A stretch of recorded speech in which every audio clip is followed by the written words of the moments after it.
How's it going, guys? Welcome back to the channel. I appreciate you clicking on today's video. Today, again, unfortunately, don't have any of the cars because the R8 is getting supercharged, the C6 is broken, and the Mustang is getting its motor refreshed. So I have a pretty much empty garage. Camper today because we are doing something exciting in today's video. We're gonna go check on the R8. I have a couple parts to drop off for it, and I think it's pulled apart and everything. We're gonna take a look when I get there. I haven't seen any pictures or anything. We've also got about $9,000 in parts ordered for Fred. So I want to go through that and tell you guys about Fred, the build, what we're going to do, because some of you guys that don't watch me on TikTok have no clue what this thing is or what we're doing, and it's super cool, and I'm super excited to do the build here on YouTube. Get into today's video. I want to talk about this thing right here. This is a titanium exhaust for a Lamborghini Huracan, and it costs $12,000. I have it in my garage, you may ask. Well, I'm not gonna sit here and lie to you guys. I'm not some crazy rich dude that just rolls around in money. My business partner actually was the one that gifted me the VF supercharger kit for the R8. He was gonna put it on his Huracan. This is Foster, and he changed his mind and went twin turbos. Luckily, the Huracan and the R8 share the same drivetrain, so we were able to use his kit on my car. It didn't cost me anything but install. Forever grateful for what that man has done for me. But as far as this exhaust goes, bought this exhaust with the VF supercharger kit for the Huracan, and unfortunately the R8 and Huracan have different exhaust exiting points. Obviously the Huracan has it coming straight out from the center, and the R8 it comes out from the bottom. So I could not use this even if I wanted to. I talked with VF, told them what we were doing and switching the kits over to my car, and they were gonna send me over the valved version of that exhaust. So their full titanium valved exhaust system for the R8. Unfortunately, this thing was damaged in shipping, and I thought that I got insurance on it because I paid like $500 something for it, but I did not clarify. So by the time I got there, they said it was warped, banged up, and unusable. Because I didn't file a claim or anything, now I have the exhaust. So I'm bringing this to the shop with me that's doing the R8. He's gonna see if he can, I guess, fix it or fit it up to a Huracan and see if it will work, and then try to sell it to one of his customers there. I'll give him a little bit of money, and then obviously we don't have a $12,000 loss sitting here. To be honest with you, I am having a lot of trouble finding any sort of damage. This right here is the only thing that I can see.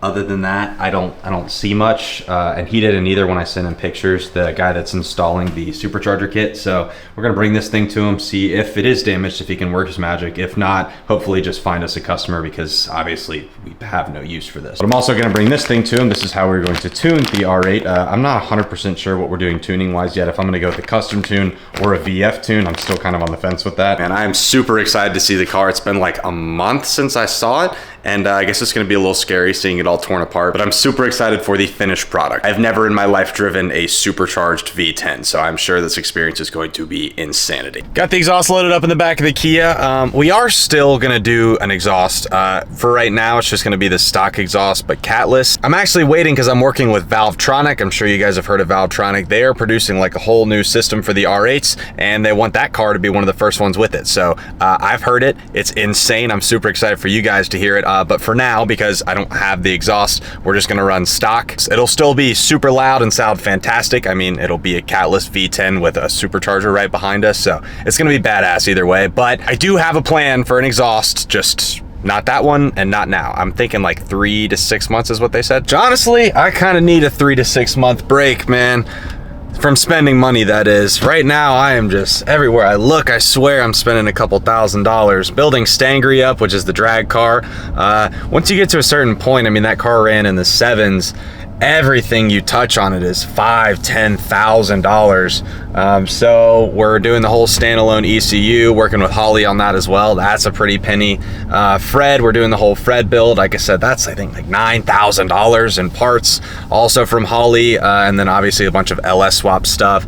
And then the R8 getting supercharged. Now again, super grateful for Foster, my business partner, who got me the supercharger. I didn't have to pay the $40,000 for the supercharger. That is wild, but I did pay for the installation, which was about $13,000. Totally threw that on a credit card. Quick pit stop at Foster's. They just got done doing this Vorsteiner carbon fiber diffuser on the M2. I think that's gonna wrap up his little build here.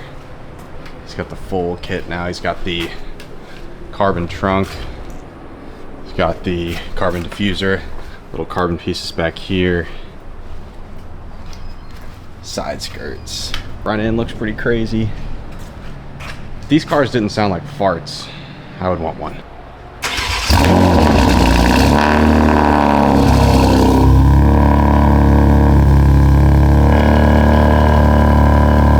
Go on the lift forward.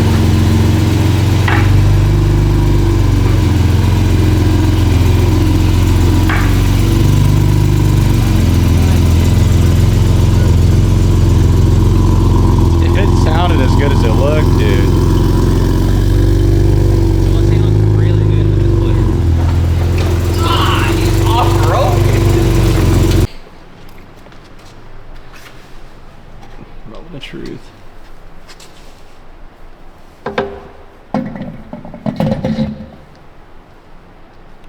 I don't know if I like it.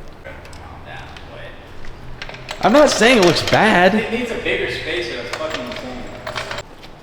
I can kind of see it coming together. I'm starting to picture it. You think that looks better? Bro, what do you mean? Open your fucking eyes. I'm way too biased because I would take these off so fast and put those back on. I'm not even lying. It doesn't look bad. I like the other one so much more.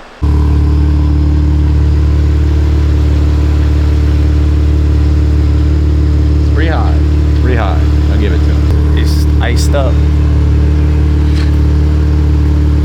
It's not that bad. It's not that bad. Fucking sexy as fuck. It's not that I don't know how bad. your cheap camera picks it up, but that shit is fucking hot. I'm looking. You don't like the other wheels more? Fuck no. Those wheels cost twice as much though. They got the curb stopped on the outside, but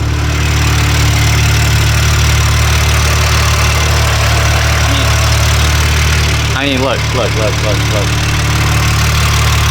Yeah, I do. Yeah. Where covers that, dude? Looks good, dude. It looks good. Great. If it sounded good, that'd be the whole package. So you can't have it all. All right, I guess today we're gonna get my first experience driving a right-hand drive Toyota something. Toyota what, Cole? Cresta. Little stancy boy. So my blinker's on the right side. Yeah, it's different. I don't like that. It's my first time driving manual.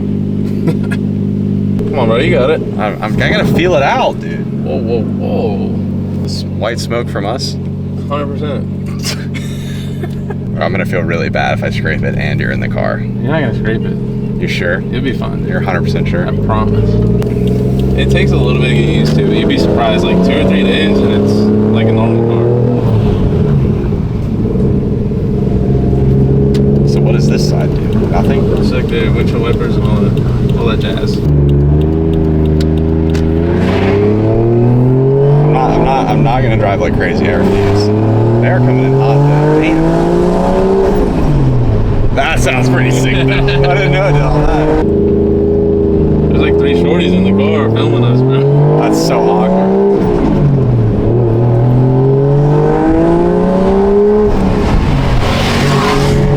Who the hell does that guy think he is? That's probably them burning oil that I smell, not us, right? Yeah, I would imagine. Okay. How much are the wheels if I do curb them? Like 4 grand.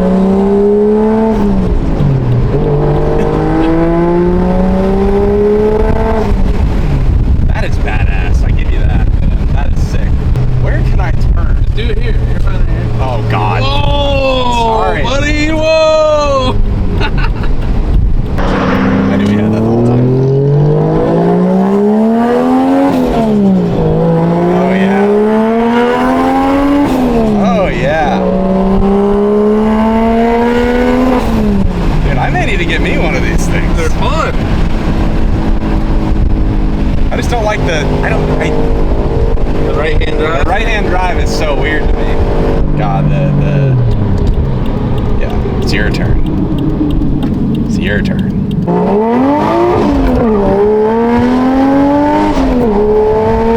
Being on this side is the weirdest thing ever. Yeah, it is. It's different.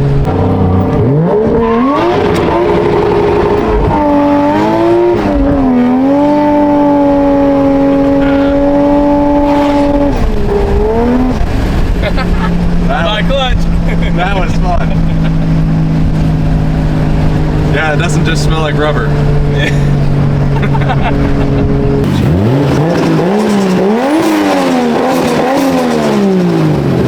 That's the best part, dude. Being 100% honest, I did not think I was gonna like that, but that was a blast. I actually had a really good time driving it. It doesn't make that much power, but the noises and the experience of right-hand drive, that was pretty sick. Pretty cool experience. I could definitely see myself one day picking one of those things up. Fortunately, I did not hear back from the shop where I'm supposed to bring the R8 exhaust, so we can't go get a checkup on that. I guess you guys are gonna have to wait a little bit longer.